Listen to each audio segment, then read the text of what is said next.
Hey guys, welcome back here to Intuitive Angling, and much appreciated you guys hanging with me a little bit for today's video.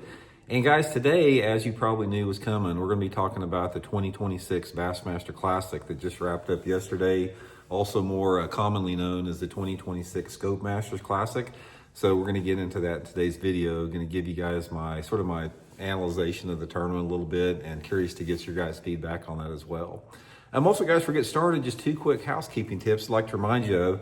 March and April, guys, are two of the best months of the year to fish a brown and orange jig. This is my Blaukat Throwback jig from Cumberland Pro Lures.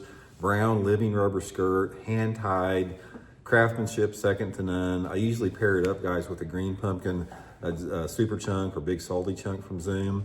Just an outstanding jig color this time of year. So I'll have this in my Tackle Warehouse link in the description of the video here if you guys would like to order some. We also got 7 different colors, and brown and orange, solid brown, anything in brown is really good this time of year. And also, guys, quickly, thank you very much for everybody that's taken time to subscribe here at Intuitive Angling. Big thank you from me and my family, for everybody that's subscribed and joined as a channel member. Thank you very much for that.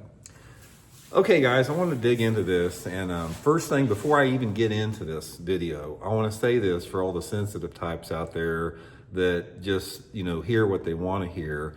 When I talk about this, I'm not talking bad about any of the anglers in the tournament that did good with forward-facing sonar. Congratulations to Dylan Nutt for winning the tournament. Congratulations to all the dudes out there that qualified for the Classic, even if they used the spotlighting machine all year long. This is not a dig on them. I'm not talking bad about them. I don't have a bad word about them at all. What I'm talking about here, the bad words I have, are for Bassmaster for allowing this particular technology to invade the sport. And that's the purpose of this video here.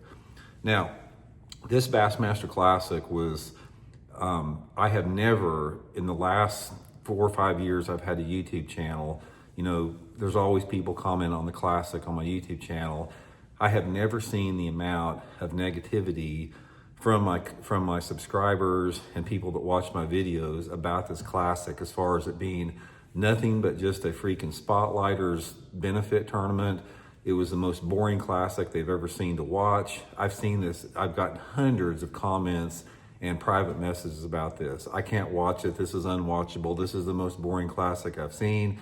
This isn't fishing. The whole 9 yards. We've seen this over and over again. Because this tournament, this Classic, guys, there's no doubt, it was completely dominated by forward-facing sonar, as I knew it would be. I predicted it last week before the tournament even started, and it manifested and such. Here's the thing about it, guys. You can't, in the modern era of bass fishing, you can't compete without it. And it's no fault of these young anglers out there that have been forced to use this by Bassmaster. You have got to put all the blame on the Bassmaster management for this particular outcome on this. All of this year, having the forward-facing sonar in half the tournaments and that doesn't mean anything. That's still a half measure. There was such an outrage last year at forward-facing sonar.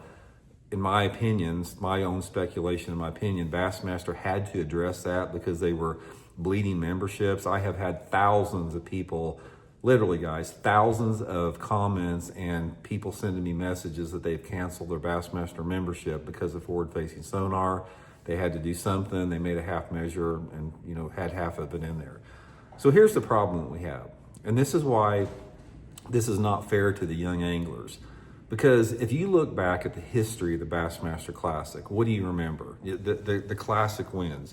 You remember Rick Clunn winning on the Arkansas River, throwing that crankbait on that little drop-off he found right by the takeoff. You remember Clunn winning the Bassmaster Classic in 1990, when he caught him on that little RC1 crankbait around cypress trees. You remember Hank Parker throwing a spinnerbait winning the Bassmaster Classic. You remember Danny Brower beating me in the 1998 Classic, flipping a tube on stumps. You don't remember people winning the Bassmaster Classic, shaking a minnow, looking at a forward-facing sonar unit. You don't. But you know why you don't? Because that is not bass fishing. That is not what bass fishing is. It's like when you're talking about something that is the art form of fishing, that is fair chase, that requires the the nuances of understanding seasonal patterns and movements of bass and how they're positioned in relationship to the cover, and having to break all this down through your primal instincts and intuition to locate those areas. That is what bass fishing is.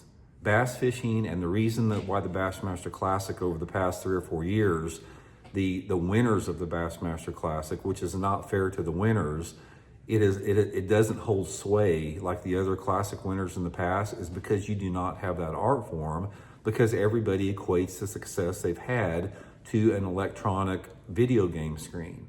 Now, I don't care what you think about it, any Bassmaster Classic that is won with forward-facing sonar is that event is won because of that electronic technology. You can't sit and shake a minnow or whatever on a bass you see 50 foot in front of your boat and follow it down the bank a quarter mile or whatever, unless you can see it on that particular unit in live image, live time, reacting to your bait.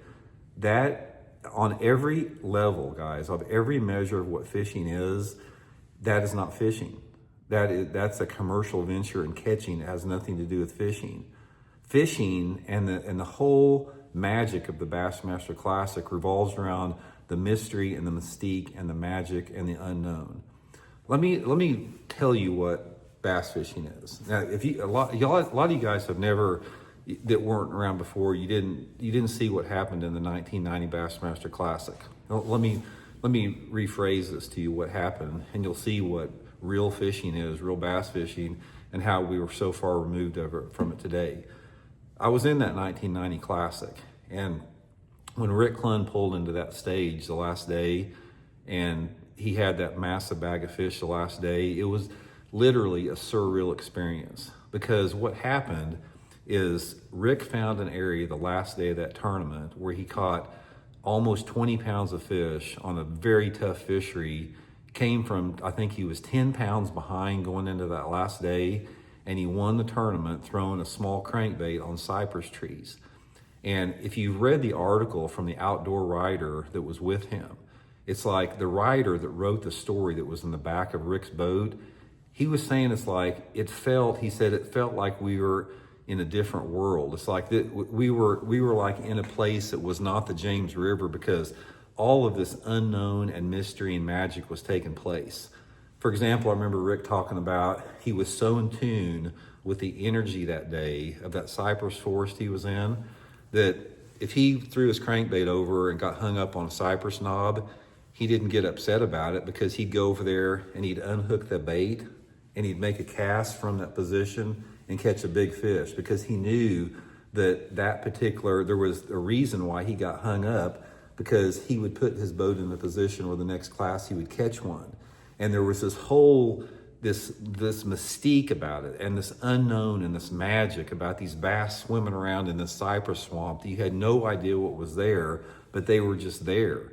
And through the entire magic of just, visualization and intention, and just being at the right place at the right time, and being in tune with every element around you, and fishing to find those fish, that is what made that classic magic. And that is what makes bass fishing magic, is that level and that part of the unknown and the mysterious and the wonderment of it. You don't have that anymore in the Bassmaster Classic. When you've got some dude staring down at a couple big screens and saying, there he is, there he is, oh, he's getting close, there he is, there, oh, I got him. That ain't fishing, man. That is like something that pulls and drags the sport down. And it causes the sport to lose credibility, and it causes the Bassmaster Classic to lose credibility. And again, these anglers, all of these young anglers that are coming up that nobody's ever heard of 2 years ago, and they're winning classics and they're dominating, they are only doing what they have to do to compete. I've had a ton of conversations, guys, specifically over the last couple months with some of my buddies that fish the Bass Pro Tour and the Elite Series that are scopers. Half of their game is scopers, and they hate it. They are scopers, and they say, Randy, I've got to do it to compete. I hate it. I can't stand it. I wish it wasn't here. They are being forced. This is being shoved down their throat, and we're creating a generation of anglers that are losing all their primal instinctual skills of what bass fishing is. And it's being relegated to whoever's the best at is deciphering blips on a video game screen. So the problem with this, and the entire blame for this chaos and outrage and division that we have in the industry, it's not me. I'm just a broken down signpost pointing the way. It is the Bassmaster management, and it's the management of the tournament organizations like MLF that will not just do the right thing and ban this crap. There's nothing beneficial about it. Guys, tomorrow morning, if Bassmaster came out with a press release and MLF came out with a press release saying that we are banning forward-facing sonar and any similar technologies moving forward, and we're going to relegate our tournament anglers to two-dimensional sonar and GPS, you name me one bad thing that could come out of that. Nothing. There's not a single negative about that. You know what it would do? Everybody would just go, thank you very much. They would applaud that. They would applaud getting back to what bass fishing really is. And this is the problem that we have right now, is we have people in positions of power in this industry and in our country and everywhere that do not understand the reality and what things are leading for in the future. They are not visionaries. They do not have the ability to look into the future and see how this is impacting our sport, the sustainability, the whole heritage and tradition of it getting flushed down the toilet. That we do not have the best people in positions of power right now, and that is sad to me. So anyway, guys, just a quick comment on that. Just want to let you guys know what I thought about it. Again, for all you snowflakes out there that just freaking cuss me out and send me dirty freaking messages all the time, I am not trashing any of the anglers that use this technology at all. So get that through your heads a little bit, because some people just hear what they want to hear. And anyway, guys, hopefully something's going to happen here in the next year or two, where the public outrage gets enough and enough people start jumping the fence. And a lot of these marquee pros that are on the verge right now are basically coming out against it. The more marquee pros that we have come out against this, the guys that hate it and are being forced into it, the more they come out to get it, the more pressure, that is what it's going to take. And one final thing, all of you veteran bass pros out there that have, and you know who you are because I fished around you my entire life. I fished the same circuits you have. You guys have seen your careers get flushed down the toilet because of forward-facing sonar, and you have not had the backbone to stand up against it. If you would have put your foot down 3 or 4 years ago and coalesced as a group, as a group of power brokers, we wouldn't have this anymore. And all you dudes out there that are 45, 50, 60 years old now that are seeing your careers getting flushed down the toilet, you'd still be at the top of your game if forward-facing sonar wasn't here. So just think about that a little bit. So anyway, guys, thanks for tuning in. We'll talk to you later. See you.